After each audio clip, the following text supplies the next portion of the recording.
Gita LLB ধারাবাহিকে আজকের পর্বে দেখা যায় গীতা পরিশিকে জিজ্ঞেস করে, তুমি কি অদরার বাড়িতে যাবে? পরিশি চোখের জল ফেলতে ফেলতে জানিয়ে দেয়, না, আমি কখনোই ওদের বাড়ি যাব না। আমি জানি ওরা আমাকেও মেরে ফেলবে। আমি শুধু চাই মিনুর খুনিদের কঠিন শাস্তি হোক। গীতার কথা শেষ না হতে বর্ণিয়ারে এসে উপস্থিত হয়। তারা গীতাকে তুচ্ছ তাচ্ছিল্য করে বলে, এই বাড়িতে কি নাটক চলছে? মেহেকে তাদের কথার প্রতিবাদ করে জানিয়ে দেয়, একজন অসহায় মেয়ের পাশে দাঁড়ানো যদি নাটক হয়, তাহলে তোমাদের মানবতা নিয়ে প্রশ্ন আসে।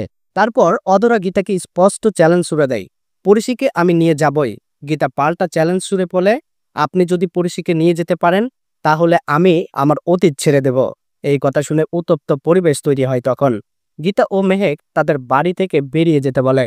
তারপর অদরা হুমকি দেয়, কোর্ট থেকে অর্ডার নিয়ে আসবে পরিশিকে নিজেদের বাড়িতে নিয়ে যাওয়ার জন্য। এরপর বন্যি পরিশির মনোবল ভাঙার চেষ্টা করে, কিন্তু গিনি পরিশির পক্ষ নিয়ে বন্যির বিরুদ্ধে রুখে দাঁড়ায়। বন্যি গিনিকে মনে করিয়ে দেয়, তুমিও নিজেও তো কখনো এই পরিবারের বিরুদ্ধে দাঁড়িয়েছিলে। এদিকে কিছুক্ষণ পর গীতা স্বস্তিককে নির্দেশে দেয় পরিশিকে ওপরে নিয়ে যেতে। স্বস্তিক পরিশিকে ওপরে নিয়ে যায়। তখন পরিশি স্বস্তিকের নাম জানতে চায়। স্বস্তিক কথাটা এড়িয়ে যেতে চেষ্টা করে। তখন পরিশি কিছুই বুঝতে পারে না।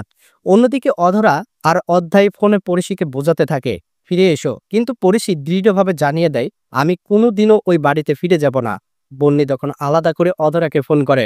সে বলে, আমি চাইলে পরিশিকে আপনার কাছে পৌঁছে দিতে পারি।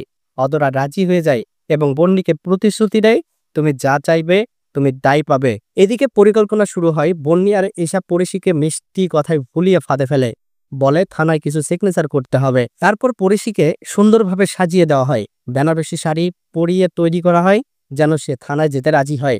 তারপর সাজিয়ে গুজিয়ে পরিশিকে বাড়ির বাহিরে নিয়ে আসে তারা। ঠিক তখনই অধ্যায়ের বন্ধুরা গাড়ি নিয়ে চলে আসে।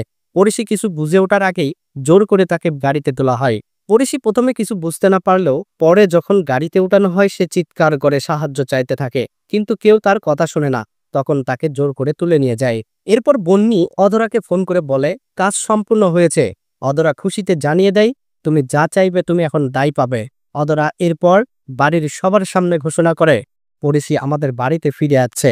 তাহলে বন্ধুরা, কি হতে চলেছে আগামী পর্বে দেখতে চোখ রাখুন আমাদের চ্যানেলে আর ফেসবুক পেজে।